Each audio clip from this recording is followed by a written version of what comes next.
Today's visual novel review is Cross Channel. Cross Channel is about a group of students who go to an academy for students with essentially special needs. They are assigned to take an exam, and the results show how well they can adapt to normal society. The higher the score they are given, the less likely they are going to be able to adapt properly. Our main character, Taichi Kurosu, is one particular candidate who has scored seemingly exceptionally high. And as we see, he acts like a total obnoxious moron most of the time. Hint, hint, like an anime character. Which kind of cues you in that, yes, society wouldn't be too comfortable if he acted like this in the real world. However, of course, there's a lot more to it than that, and it's where one of the main intrigues of the visual novel is. Taichi is a part of the Broadcast Club, along with the other members that star in the visual novel, and unfortunately, the group isn't on the best terms due to unexplained reasons. Taichi tries to mend the club's strife with one another by inviting them to a camp, but unfortunately, it doesn't do anyone much good. On their way back from this camp, something occurs where everything in the city has changed. I won't spoil more than that, but it's an interesting twist which makes the visual novel pretty exciting for the most part. So before I talk about anything else regarding the visual novel, people will probably be asking about the translation. Yes, it's a bit too literal and incorrect in places, so I'll just say if that really bothers you, then you might want to avoid this visual novel. People who can read Japanese usually are especially picky about this because they love Romeo Tanaka's prose. And while I agree, it's very nice at times, prose is not something I'm particularly picky about in the first place. Plot, characters, development, pacing, atmosphere, all far more important to me, so it's something I can forgive. So you know what kind of person you are if you find this stuff bothersome. Just go with your best instinct.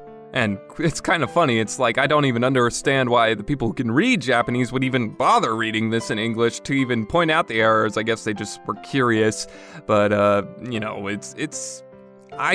mean, my girlfriend read the English version of Cross Channel and she really enjoyed it, and I read it in English at first and then I went back to it a little later to read it in Japanese, and it wasn't that much of a different experience for me, quite honestly. I mean, I get it that his prose is quite nice.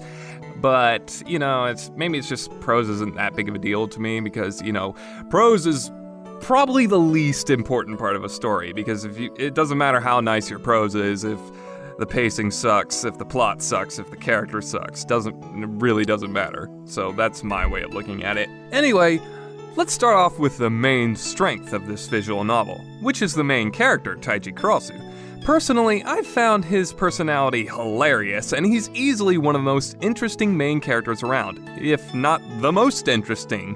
This is a big strength for a first-person visual novel in particular, as you're around the main character the entire game, so he's actually the one character to get right. So many visual novels screw this up and make a completely boring main character, and that's gonna make the game a lot more boring because they're going to be in the game 100% of the time, and you're really not, in most of the other visual novels, that you don't get the other perspectives of the other characters. So you really, really have to get the main character right in visual novels, or you have to make the plot so good that you can forgive that, or the other character is so good to forgive that a dull main character. But in visual novels in particular, where most of them are first person, you have to get it right. This is one of the reasons Shara no Kuni is so good. This is one of the reasons people love Grisaya so much, because they love Yuji and his little quirky interactions.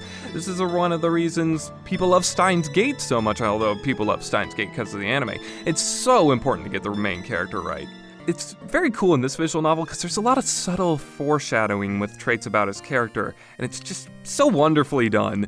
And it's easy to miss all those little hints that the game gives you about him, but if you go back and look, they're definitely there. Like, for example, I'll just say one hint. One hint is he always calls himself ugly, and I won't tell you what that means, but I'll just say that's a little bit of a hint.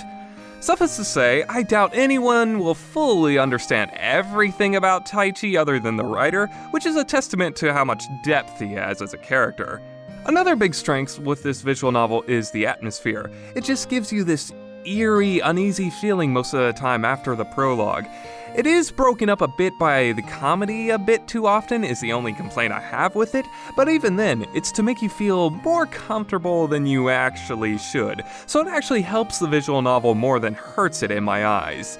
And it's hard to really tell you exactly why the atmosphere is so good without spoiling things, but it's just I'll say the characters, it's hard to necessarily get too comfortable around them. It's that eerie thing I was telling you about. So I really can't get into it without spoiling too much, though. You're just gonna have to read it for yourself. Hopefully I'm intriguing you to read it. But before you read it, I must inform you of the weakness of the visual novel because these things might bother you.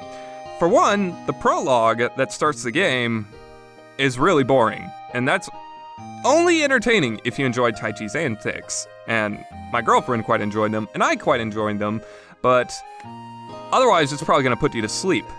And the reason behind this is because the other characters in this visual novel other than Taichi don't really fare so well. It's not that they don't have anything interesting about them. I quite liked Miki and Yoko okay, but compared to Taichi, they just are not given adequate enough love. It is not an Umineko kind of game. It is not a well-rounded cast at all. Most people don't give a shit about this cast, and be fair, I can see why.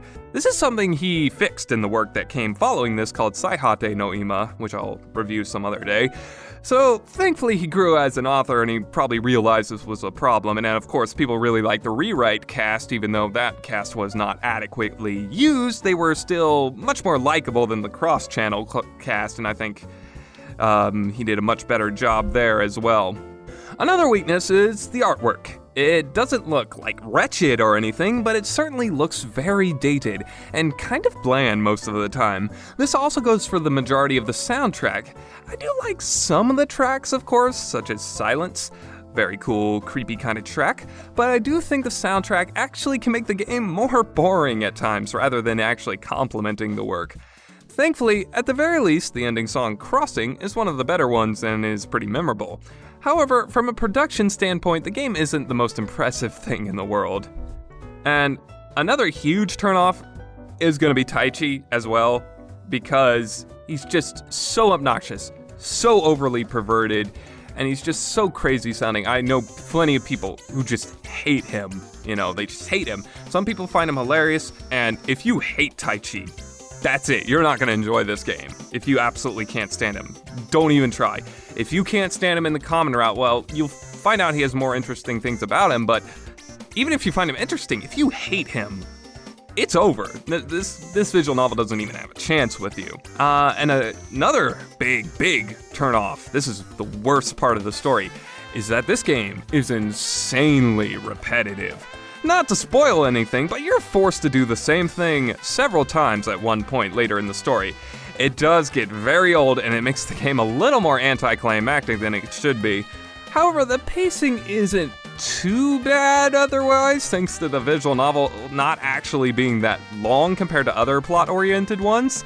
Though I would have preferred it to be a bit longer if it meant developing the characters outside of Taichi a bit more, such as the way Umineko did things. The reason Umineko is so long is because he spends so long developing the characters other than Battler and Beatrice, and maybe that could have been done here. I don't know if Romeo was really competent enough to do this at the time. Yes, I know, how could you bash Romeo?